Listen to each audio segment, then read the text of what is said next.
이 시간 하나님께서 주시는 말씀은 구약성경 시편 20편 1절에서 9절까지의 말씀입니다. 환난 날에 여호와께서 내게 응답하시고 야곱의 하나님의 이름이 너를 높이 드시며 내 모든 소재를 기억하시며 내 번제를 받아주시기를 원하노라.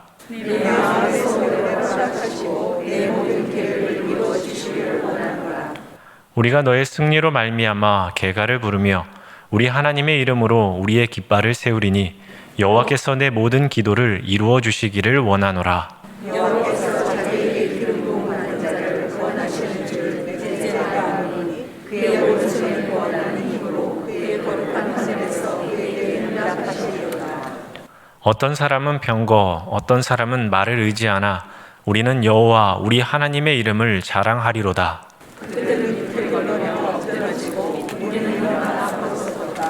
함께 읽겠습니다. 여호와여 왕을 구원하소서.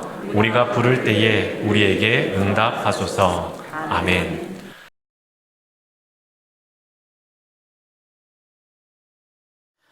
카톡으로 받은 이야기 하나를 해드리겠습니다. 고양이가 쥐를 발견하고 추격하기 시작했습니다. 쥐가 걸음아 날 살려라 하고서 도망을 치는데 어디 숨을 곳이 없었습니다. 쥐구멍도 없었습니다. 구석으로 몰리고 나니까 이제 내 인생이 여기서 끝나는구나 하면서 심장이 멎는 것 같은 순간이었습니다. 근데 순간 쥐에게 아침에 묵상했던 하나님 말씀이 떠올랐습니다. 바로 고린도전서 10장 13절 말씀이었습니다. 감당치 못할 시험을 허락지 아니하시고 시험 당할 즈음에 또한 피할 길을 내사. 이 피할 길이라는 단어가 딱 떠올랐습니다. 그래, 내가 아무리 이 큰 위기를 당할지라도 이런 환난의 날일지라도 분명히 피할 길이 있을 거야 하는 믿음으로 그 시간에 기도를 합니다. 하나님, 이 쥐를 불쌍히 여겨주십시오.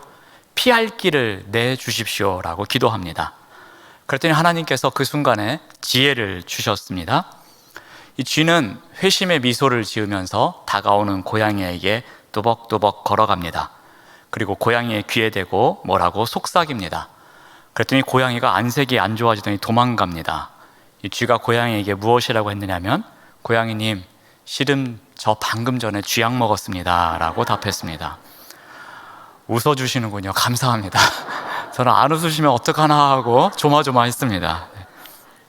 원래 제 스타일은 아닌데 한번 해봤습니다. 이 쥐는 이 막다른 골목에서 더 이상 소망이 없다고 생각하는 순간이었습니다. 하지만 그 순간에 피할 길이 있음을 지혜로 찾아냅니다.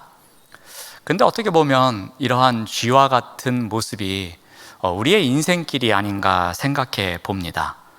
늘 막다른 골목에 이렇게 잃은 것 같은 삶을 살 때가 많이 있습니다. 소망을 어디서든지 발견할 수 없는 때도 있습니다. 또다시 패배자가 된 것 같아서 이 절망 속에 살아갈 때도 있습니다. 또한 끊임없이 싸움을 하며 살아갑니다. 여름이 되면 무더위와 싸우고 겨울이 되면 추위와 싸워갑니다. 때로는 가난과 싸우기도 하고 때로는 질병과 싸우기도 합니다. 때로는 경제적인 불안과 싸우기도 하고 때로는 코로나와 같은 바이러스와 싸울 때도 있습니다. 때로는 나 자신과 싸울 때도 있습니다. 아니면 어떤 장애물과 싸울 때도 있습니다. 때로는 나를 끊임없이 유혹하는 그러한 것과 싸울 때도 있습니다. 어찌 보면 우리의 인생은 계속되는 싸움, 계속되는 어려움, 계속되는 환난 속에서, 그래서 늘 막다른 골목에 서 있는 것 같은 느낌으로 살아갈 때가 많이 있습니다. 자, 그런데 어떤 난간이나 위기 앞에 놓여 있을지라도, 그래서 막다른 골목에 놓여 있는 것 같을지라도 인생을 포기해서는 안 됩니다. 왜냐하면 하나님께서는 반드시 피할 길을 준비해 주시기 때문입니다. 하나님께서는 이 승리의 비결을 우리에게 알려주셔서 그 비결을 통해서 어떠한 그 막다른 골목에 놓일지라도 그 길에서 피할 수 있는 길을 발견해 가기를 원하고 계십니다. 오늘 시편 기자는 바로 그러한 상황 가운데서 어떻게 피할 길이 있는지, 어떻게 이 환난의 날에 승리할 수가 있는지 그 비결을 고백하고 있습니다. 오늘 본문 말씀을 통해서 우리가 한번 그러한 승리의 비결을 생각해 보며 우리 인생길에서 늘 환난이 찾아올 때마다 어떻게 승리를 해야 하는지를 한번 살펴보고자 합니다. 자, 먼저 이 환난 날에는 이 중보 기도가 승리의 비결임을 알려줍니다. 우리 1절 말씀을 봅니다. 환난 날에 여호와께서 내게 응답하시고 야곱의 하나님의 이름이 너를 높이 드시며. 자, 환난 날로 시작합니다. 환난 날은 어떠한 날이겠습니까? 누군가의 도움이 없으면 그 위기를 이겨낼 수 없는 순간, 그 순간이 바로 환난 날입니다. 때로는 전쟁일 수 있습니다. 때로는 경제적인 위기일 수 있습니다. 다양한 위기에 의해서 도저히 내 힘으로는 빠져나올 수 없는 순간, 그러한 때를 환난 날이라고 합니다. 낙담이 되어서 내 힘으로는 도저히 이겨낼 수 없는 순간, 아무것도 할 수 없는 순간, 그때가 바로 환난 날입니다. 그런데 이러한 환난의 날에 이렇게 아무것도 할 수 없는 그때에 무엇을 찾고 있습니까? 응답하시는 하나님을 찾고 있습니다. 자, 그런데 오늘 시편 1절이 갖고 있는 특징이 한 가지 있습니다. 대부분의 시편은 환난 날에 나에게 응답하여 주시옵소서, 환난 날입니다, 하나님 제 기도를 들어서 응답해 주십시오 라고 고백합니다. 그게 우리가 지금까지 살펴보았던 이 시편의 기본적인 패턴입니다. 자, 그런데 1절 말씀을 다시 보시면 여호와여 내게 응답하소서가 아니라 여호와여 내게 응답하소서라고 적혀 있습니다. 그래서 이 시편은 일종의 중보기도 시편입니다. 왕을 위해서 이 신하나 백성들이 기도한 기도문입니다.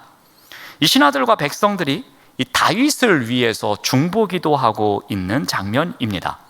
근데 그들이 중보기도하는데 어떻게 기도를 하는가 하면은 야곱의 하나님의 이름을 찾습니다. 야곱의 하나님의 이름, 그 하나님이 너를, 즉 다윗 왕을 높이 들어주옵소서라고 기도하고 있습니다. 이들이 왜 하필이면 이 야곱의 하나님을 찾았을까라는 겁니다. 한 두 가지 이유로 크게 살펴볼 수 있는데요. 야곱에게는 12아들이 있었고 12지파가 그들에게서 나왔습니다. 12지파는 이스라엘 민족의 대표적인 전체를 포함하고 있는 민족의 지파입니다. 그러므로 이 야곱의 하나님이라는 것은 우리 민족의 하나님, 이스라엘의 하나님을 이야기합니다. 그러니까 민족을 지금까지 지켜주셨고 앞으로도 지켜주실 그 하나님, 우리나라를 세우시고 우리나라를 지금까지 이끌어주신 그 하나님, 그 하나님께서 우리 다윗 왕을 높이 들어주실 것이라는 기도를 하고 있는 것입니다. 또 하나, 우리가 야곱하면 생각나는 것은 이 하나님과 씨름한 야곱을 생각할 수 있습니다. 그 야곱의 인생길 가운데 특별하게 보호하시면서 이끌어 주셨던 하나님의 손길을 생각할 수 있습니다. 야곱 또한 자신의 인생을 험난했다고 말합니다. 그리고 어떤 학자는 야곱의 인생을 뒤틀린 인생이라고 합니다. 험난한 인생, 또 뒤틀린 인생 가운데에 함께 하셨던 그 하나님, 그 야곱의 하나님이 우리 다윗 왕에게도 함께 하기를 바라는 마음으로 야곱의 하나님의 이름을 언급하고 있습니다. 이러한 하나님이 다윗을 높이 들어주시기를 기도하고 있습니다. 이 높이 들어주다라는 표현은 여러분 이런 생각을 하시면 좋을 것 같습니다. 이 스포츠 중계를 보시면은 어느 팀이 우승합니다. 그러면 그 팀이 하는 행동이 있습니다. 선수들이 이렇게 감독을 막 억지로 데리고 옵니다. 그래서 삥 둘러서서 감독을 위로 들렸다, 위로 던졌다, 또 받았다, 그런 일을 합니다. 이것을 행가래라고 합니다. 이 행가래 치는 일이 그 감독을 높여주기 위해서 하는 일입니다. 우리가 이렇게 우승한 것, 우리가 승리한 것, 이 감독이 우리를 잘 이끌어줘서 그동안 우리가 감독의 말을 듣고 여기까지 왔더니 이 감독 덕분에 우리가 이렇게 좋은 승리를 했습니다라는 그러한 마음을 고백하는 것, 그것을 행동으로 나타내는 것이 행가래입니다. 바로 그와 같은 것입니다. 여기서 높이 들다 이 표현은 승리했을 때 행가래를 하듯이 높이 들어서 영광스럽게 하다라는 뜻입니다. 그러니까 남들이 손대지 못하게 하나님께서 다윗을 높이 들어서 그에게 영광이 갈 수 있도록 해 주십시오라는 기도를 지금 백성들이 하고 있는 것입니다. 우리 첫 번째로 살펴볼 것은 이 환난 날에 이 중보 기도가 매우 중요합니다.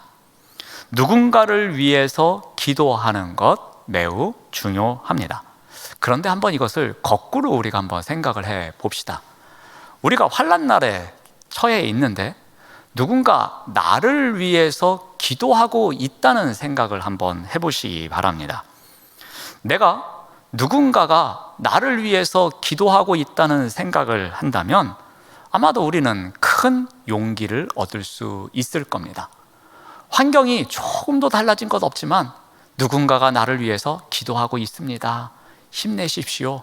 우리가 함께 기도하고 있습니다. 그런 말을 들을 때 얼마나 용기가 나고 힘이 납니까?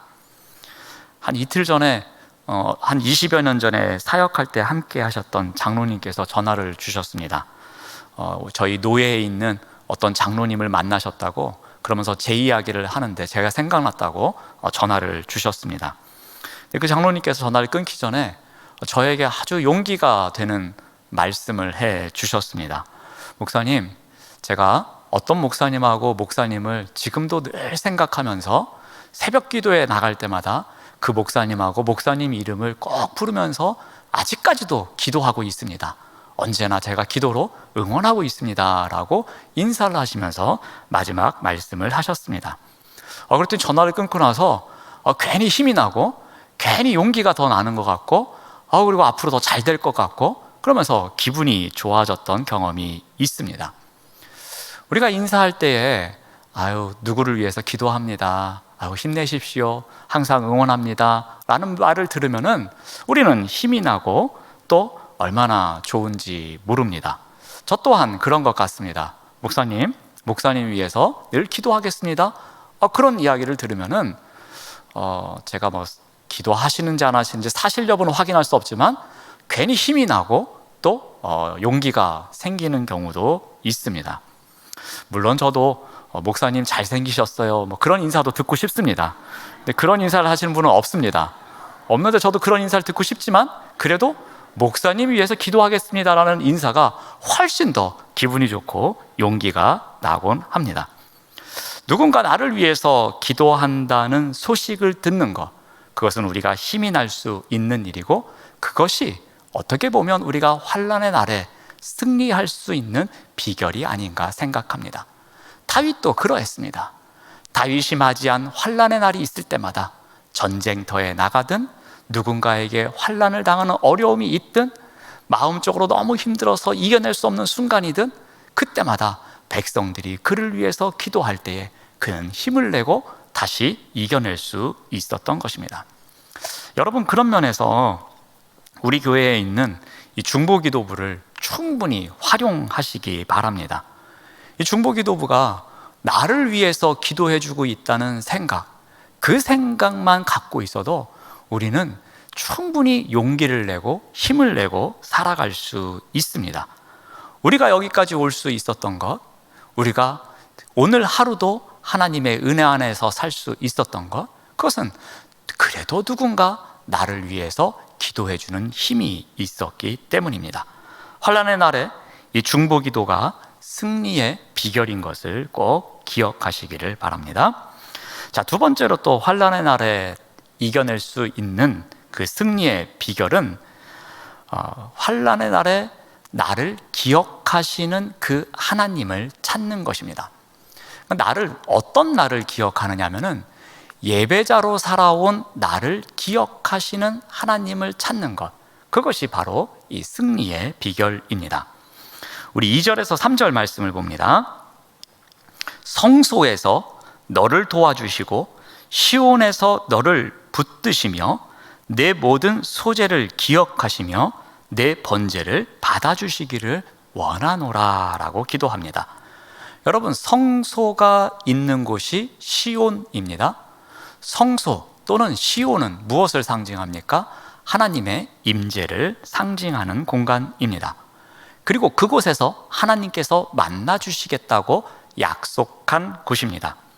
그런데 이러한 성소에서 다윗 왕을 도와주기를 기도합니다. 또 이러한 시온에서 그 하나님께서 다윗 왕을 붙들어 주시기를 기도합니다. 자, 그런데 이렇게 기도하면서 그들이 매우 중요하게 생각하는 것이 있는데 무엇이냐면, 왜냐하면 내 모든 소재를 그분이 기억하신다는 겁니다. 내 번제를 그분이 모두 다 받아주신다는 겁니다. 여러분, 소제와 번제가 무엇입니까? 그것은 요즘 말로 바꾸면 예배입니다. 때로는 감사제이며 때로는 헌신제입니다. 아마도 신하들과 백성들은 다윗 왕에 대해서 기도하면서 이런 생각을 한 것 같습니다. 다윗 왕이 평소에 얼마나 소제를 많이 드리고 얼마나 번제를 많이 드리고 항상 주님 앞에 무릎을 꿇고 주님 앞에서 예배드리는 자였던가. 하나님, 우리 왕이 하나님께 드린 예배를 기억하여 주시옵소서라는 기도입니다. 다윗은 하나님의 방법에 따라서 언약궤를 옮겼습니다.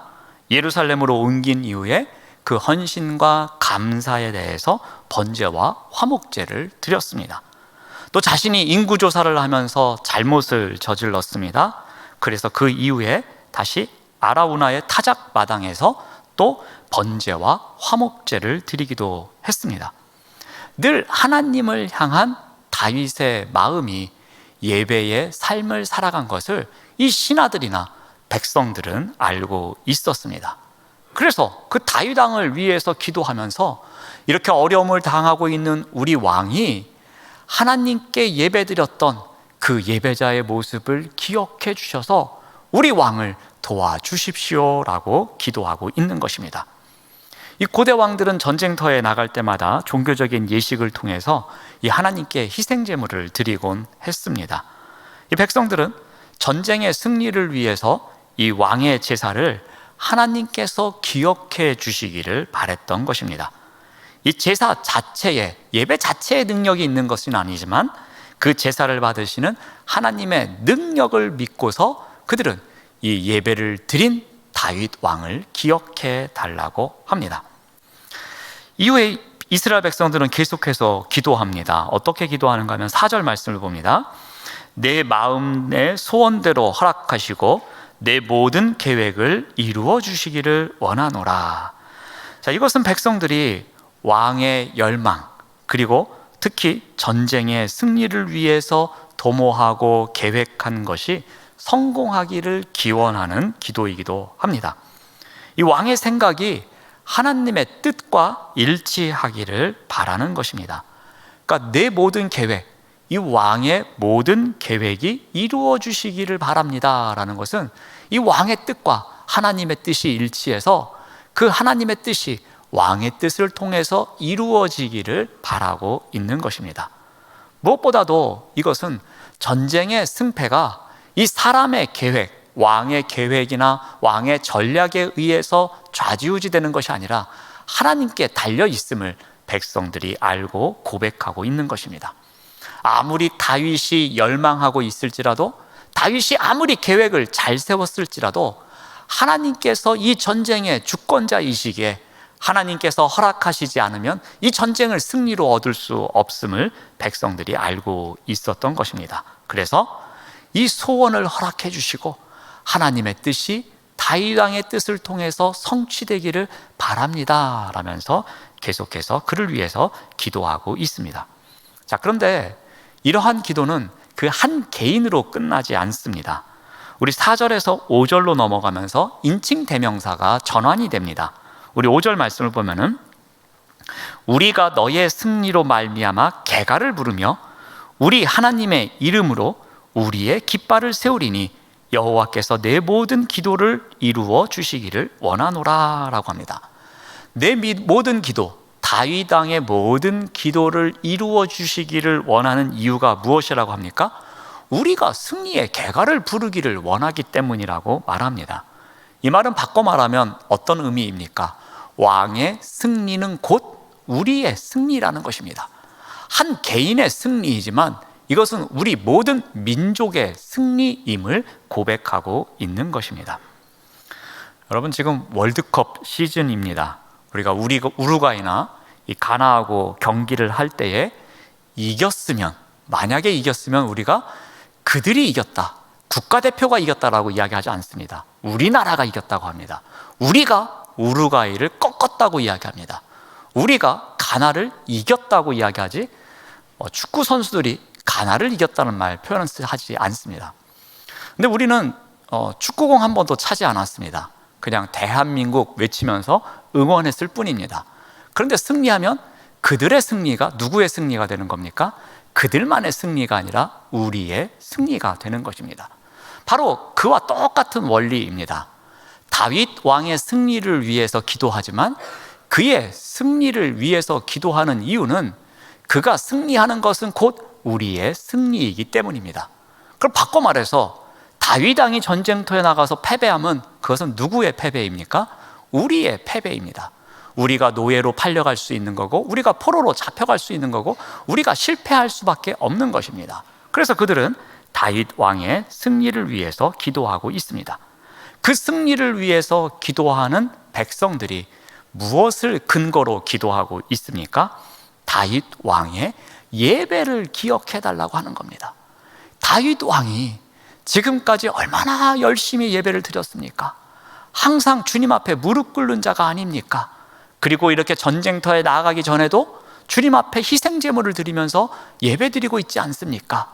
그러니 이 다윗 왕의 소제와 번제, 즉 예배를 기억하여 주옵소서.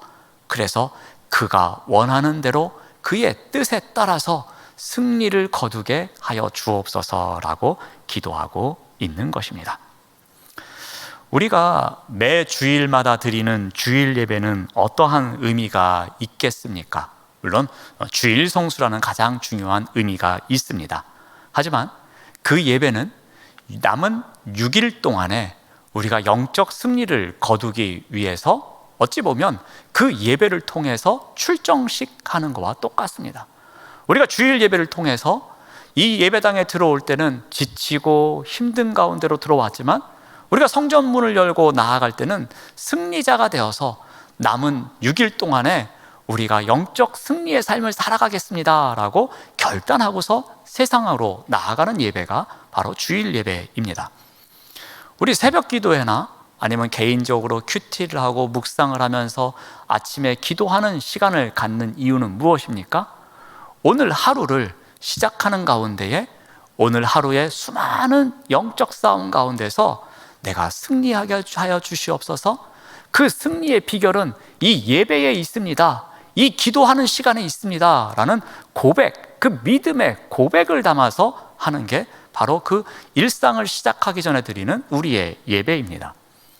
여러분이 지금 찾아오신 이 수요 예배는 어떤 의미가 있겠습니까? 우리 수요일은 일주일의 중간에 있습니다. 지나온 3일에 대한 감사. 하나님, 이 3일도 우리가 영적 전쟁에서 승리할 수 있도록 이끌어 주셔서 감사합니다. 앞으로 남은 3일 또한 그 영적 싸움에서 승리하는 자가 되게 하여 주시옵소서 라면서 우리가 그 힘을 얻고자 이 예배의 자리에 나오는 것입니다. 우리가 왜 예배를 드리겠습니까? 예배 없이도 우리가 승리할 수 있다면, 예배 없이도 우리가 영적 싸움에서 충분히 다 이길 수 있다면 우리가 굳이 예배를 드릴 필요가 없을 겁니다. 하지만 우리가 예배의 자리에 와서 다시 한번 그 하나님께 매달리며 그 영적 싸움에서 우리가 승리할 수 있는 비결을 찾아가기 위해서, 그 힘을 얻기 위해서 이 예배의 자리에 우리가 계속해서 서는 것입니다. 예배의 자리에서 투쟁하고 있는 우리를 하나님은 기억하신다는 겁니다. 예배 자체에 능력이 있는 것은 아닙니다. 하지만 우리의 예배를 받으시는 하나님은 능력이 있으신 분이라는 것입니다. 그 능력의 하나님이 우리의 예배를 기억하신다는 것입니다. 우리의 예배를 기억하시는 그 하나님이 환난의 날에 우리가 그 환난에서 벗어날 수 있도록, 우리가 그 환난에서 승리할 수 있도록 우리에게 힘을 주신다는 것입니다. 그 힘을 주시는 분이 바로 우리의 예배를 기억하신다는 것입니다.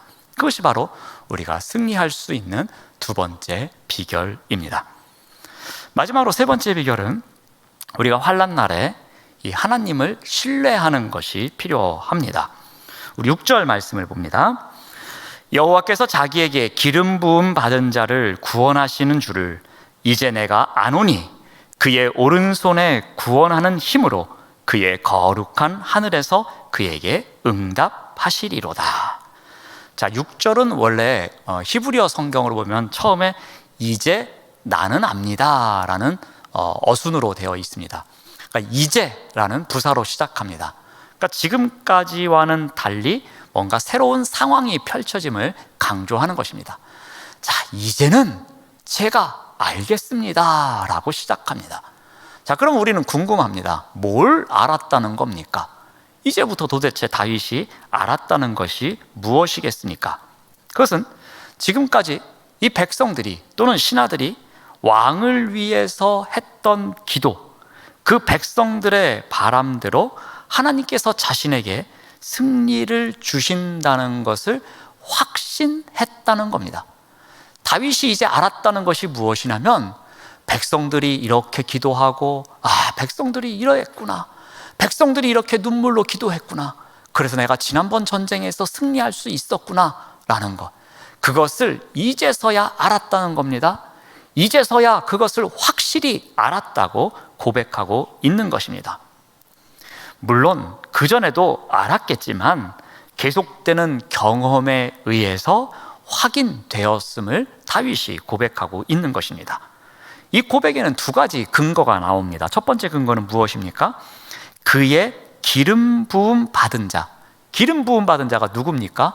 왕 아니면 예언자인데 왕이죠. 여기서는 왕을 가리킵니다. 그래서 그의 기름 부음 받은 자, 곧 왕을 구원하시는 줄, 여호와께서 기름 부은 자를 구원해 주시는 것을 이제야 알았습니다.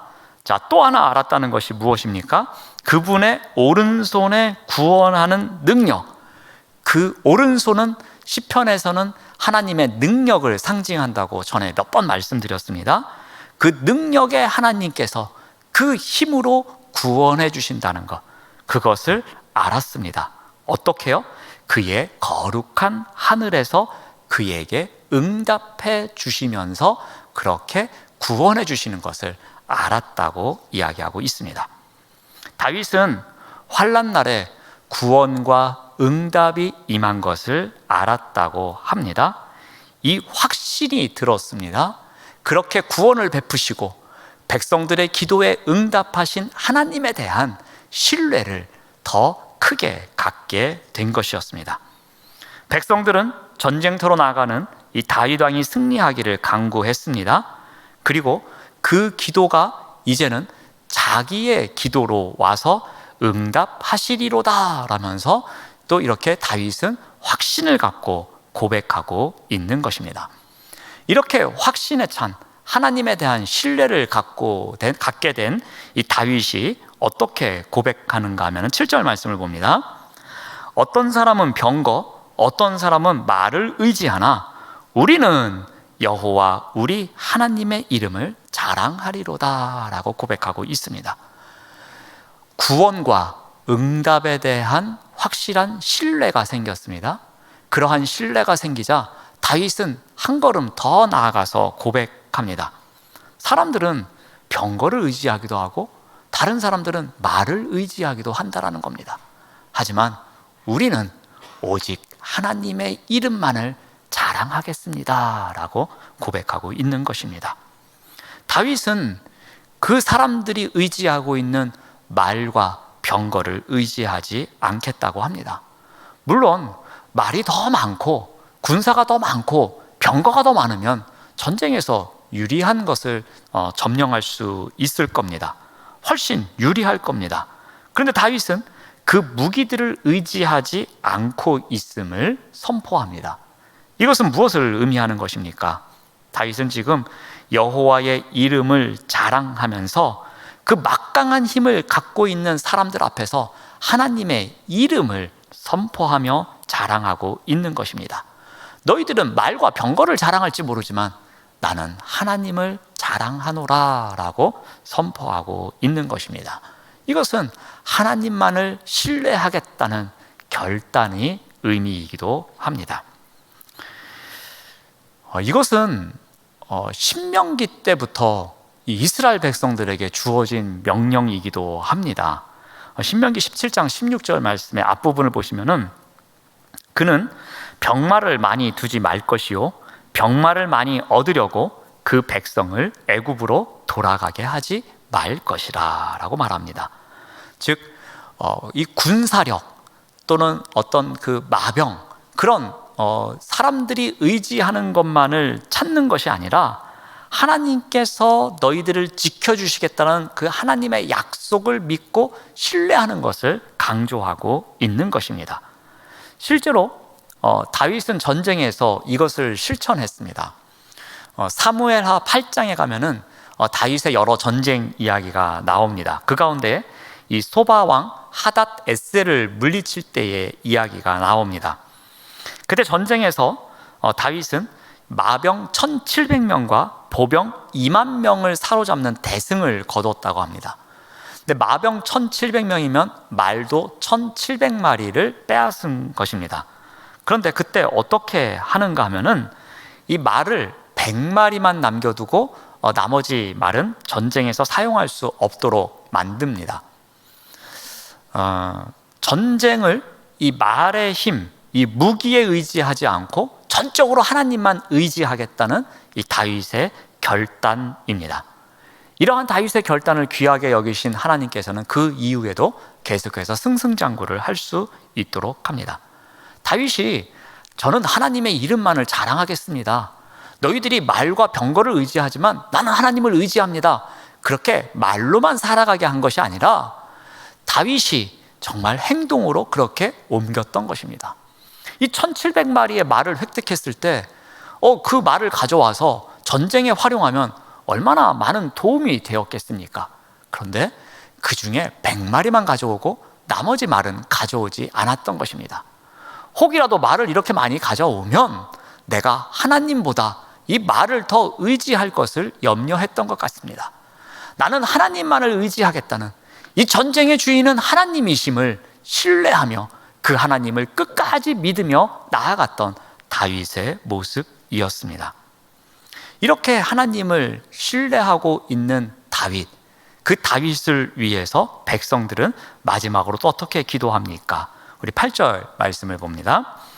그들은 비틀거리며 엎드러지고 우리는 일어나 바로 서도다. 자, 백성들은 알고 있었습니다. 말과 병거를 의지하는 자들의 결과, 그리고 하나님을 의지하는 자의 결과가 어떠한 것인지 알았습니다. 그들, 즉 말과 병거를 의지하는 자들은 비틀거리거나 엎드러진다고 합니다. 그런데 하나님을 의지하는 자는 일어나 바로 선다고 이야기합니다. 자, 그러면서 기도하기를 9절 말씀을 봅니다. 여호와여 왕을 구원하소서, 우리가 부를 때에 우리에게 응답하소서라고 합니다. 이 차이점을 다시 한번 명확하게 이야기하고 난 이후에 그들은 다시 다윗 왕을 위해서 기도합니다. 하나님 앞에서는 반드시 이 믿음이 필요한 것을, 하나님을 향한 신뢰가 필요한 것을 백성들이 선포하며 기도하고 있는 것입니다. 바로 오늘 시편의 내용이 담고 있는 것입니다. 오늘 시편은 이 왕이 전쟁터로 나갈 때에 이 신하들과 백성들이 이 왕을 위해서 기도한 시편입니다. 그래서 왕의 출정 시편 또는 중보기도 시편 여러 가지로 제목을 붙이기도 합니다. 자, 그렇다면 우리가 이 시편을 통해서 꼭 기억해야 할 것이 무엇이겠습니까? 이 환난 날에 승리의 비결이 무엇인지 우리가 한번 살펴보았습니다. 그게 세 가지를 살펴보았습니다. 첫 번째는 이 환난 날에는 중보기도가 있어야 한다는 것입니다. 우리가 누군가를 위해서 기도하는 것 매우 중요합니다. 근데 그 반대의 경우도 중요합니다. 누군가가 나를 위해서 기도해 주는 것도 중요합니다. 왜 그렇습니까? 그 기도를 위해서 우리는 용기를 얻고 그 기도를 통해서 우리는 힘을 얻기 때문입니다. 그 용기와 힘을 통해서 우리가 환난의 날에 힘을 내고 승리할 수 있는 비결을 찾아갈 수 있기 때문입니다. 두 번째로 우리의 예배를 기억하시는 하나님을 찾아야 합니다. 예배 자체에 능력이 있는 것은 아닙니다. 하지만 그 예배를 받으시고 그 예배자를 기억하시는 하나님에게 능력이 있음을 알아야 합니다. 예배가 우리를 살아가게 하는 힘이 되어야 합니다. 이러한 힘으로 살아내는 것, 이것이 바로 승리의 비결입니다. 마지막으로는 하나님을 신뢰해야 한다고 했습니다. 어떤 사람들은 가진 것이 많으면 승리할 수 있다고 합니다. 총명하면, 뛰어나면, 지혜가 많으면 승리할 수 있다고도 합니다.